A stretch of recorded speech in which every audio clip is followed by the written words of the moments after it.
Hello everyone. आज का हमारा सीडीपी का फर्स्ट क्वेश्चन है, मानव जाति में वे कौन से वैयक्तिक विभिन्नता के निर्धारक तत्व होते हैं जो मानव जाति की विविधता को बताते हैं। तो ऑप्शन है पर्यावरण का अंतर, आनुवांशिकता का अंतर, आनुवांशिकता व पर्यावरण की अंतरक्रिया या उपरोक्त में से कोई नहीं।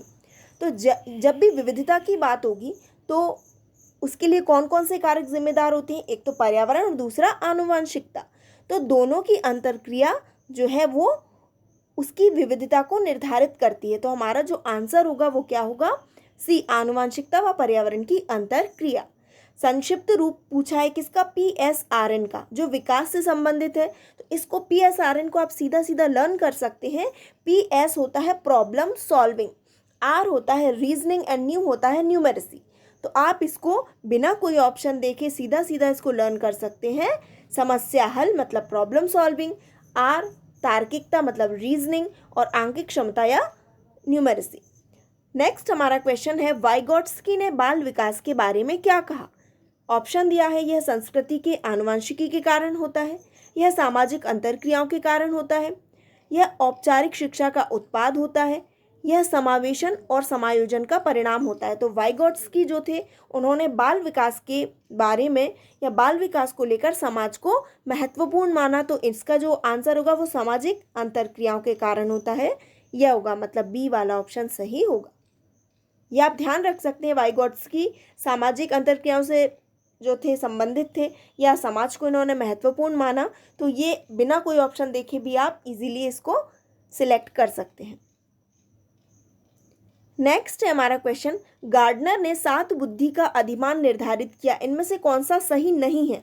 सही नहीं है पूछा है, ऑप्शन दी है स्थान संबंधी बुद्धि, भावनात्मक बुद्धि, अंतर्वैयक्तिक बुद्धि, भाषात्मक बुद्धि। तो सही आंसर होगा इसमें भावनात्मक बुद्धि, ये सही नहीं है, ये वाला इसमें नहीं था। नेक्स्ट है हमारा, बुद्धि के संबंध में सही कथन क्या है। समायोजन करने की क्षमता का नाम बुद्धि है, सीखने की क्षमता का नाम बुद्धि है, संक्षिप्त तार्किकता की क्षमता का नाम बुद्धि है, या उपरोक्त सभी। तो बुद्धि की बात की जा रही है, तो बुद्धि क्या होगी, समायोजन करने की क्षमता भी होगी, सीखने की क्षमता भी होगी और संक्षिप्त तार्किकता की क्षमता भी क्या होगी, बुद्धि, क्योंकि बुद्धि के द्वारा ही ये सारी चीज़ें आती हैं। तो जो आंसर होगा वो क्या होगा, उपरोक्त सभी। अगला क्वेश्चन देखें, घटना और वस्तुओं के बारे में एक बच्चा तार्किक रूप से सोच सकता है, पियाजे के चरणों के संबंध में सही कथन क्या होगा। पियाजे ने जो चरण बताए थे उनमें जब बच्चा तार्किक रूप से सोच सकता है तो इसको क्या बोला जाता है, मूर्त संचालन प्रक्रिया या कॉन्क्रीट ऑपरेशनल प्रोसेस। तो इसको यहीं से आप याद रख लीजिए, बाकी सारे ऑप्शन तो देखने की जरूरत भी नहीं पड़ेगी। तार्किक रूप से सोच सक रहा है मतलब मूर्त संचालन प्रक्रिया। नेक्स्ट है हमारा, सहयोगात्मक रणनीति की किस श्रेणी में महिलाएं निम्न से संबंधित नहीं होती। ठीक, तो इसका फर्स्ट ऑप्शन है स्वीकार्यता, बी प्रतिरोध, सी क्रांति और डी अनुकूलन। तो किससे संबंधित नहीं होती, प्रतिरोध। नेक्स्ट है हमारा, वैयक्तिक विभिन्नता के मिलन के संबंध में एक अध्यापक की भूमिका होना चाहिए। ए, व्यक्ति के दृष्टिकोण, अभिरुचि और योग्यता को जानने का प्रयास, बी, व्यक्ति आधारित पाठ्यक्रमों को उनकी आवश्यकता के अनुसार समझने की कोशिश, सी, उपरोक्त दोनों या उपरोक्त में से कोई नहीं। तो अध्यापक की भूमिका पूछी है किसमें, वैयक्तिक विभिन्नता।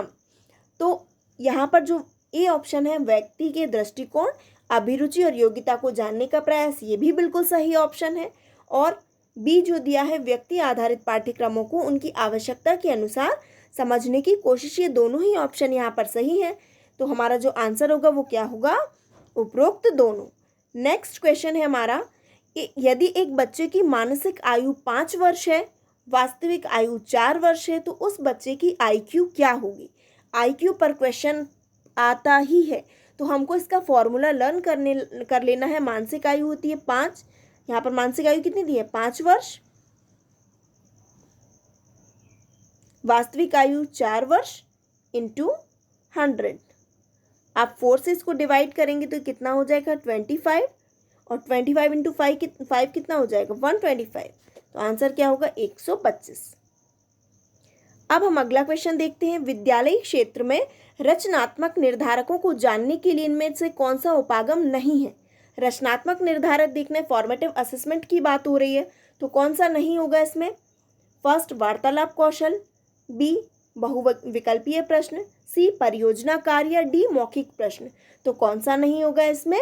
बहुविकल्पीय प्रश्न। नेक्स्ट है, आपकी कक्षा के कुछ छात्र अति मेधावी हैं, आप उन्हें किस तरह पढ़ाएंगे? तो ए दिया है कक्षा के साथ, बी, उच्च कक्षा के साथ, सी, समृद्धिकरण कार्यक्रमों के द्वारा, या डी, जब वे चाहें।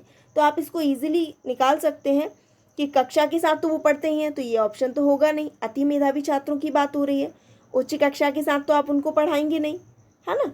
और जब वे चाहें, ऐसा तो है नहीं कि जब वो चाहे तब हम उनको पढ़ाएंगे। तो हमारा जो सही आंसर होगा वो क्या होगा? समृद्धिकरण कार्यक्रमों के द्वारा। नेक्स्ट है, नैदानिक परीक्षा का मुख्य उद्देश्य है कक्षा में प्रदर्शन के दौरान सामान्यतया कमजोर क्षेत्र को चिन्हित करना, बी, उपचारात्मक कार्यक्रम की विशेष प्रकृति की आवश्यकता, सी, अकादमिक कठिनाइयों के कारणों का पता लगाना, या डी, छात्र की कठिनाइयों की विशेष प्रकृति को जानना।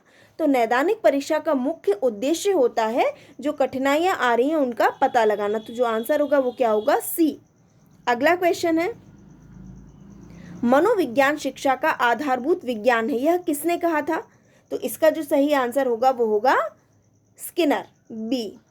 नेक्स्ट हमारा क्वेश्चन है, आधुनिक मनोविज्ञान का अर्थ। यहाँ पर आधुनिक मनोविज्ञान का अर्थ पूछा है, तो इसमें ऑप्शन दी है मन का अध्ययन, आत्मा का अध्ययन, शरीर का अध्ययन, या व्यवहार का अध्ययन। तो आधुनिक मनोविज्ञान का अर्थ होता है व्यवहार का अध्ययन। नेक्स्ट हमारा क्वेश्चन है, हिंदी अक्षरों को बालक किस आयु में पहचानने लगते हैं? ऑप्शन है 3 वर्ष में, 4 वर्ष में, 5 वर्ष में, या 6 वर्ष में। तो सही आंसर होगा 5 वर्ष में। तो आज के हमारे ये सारे क्वेश्चन थे।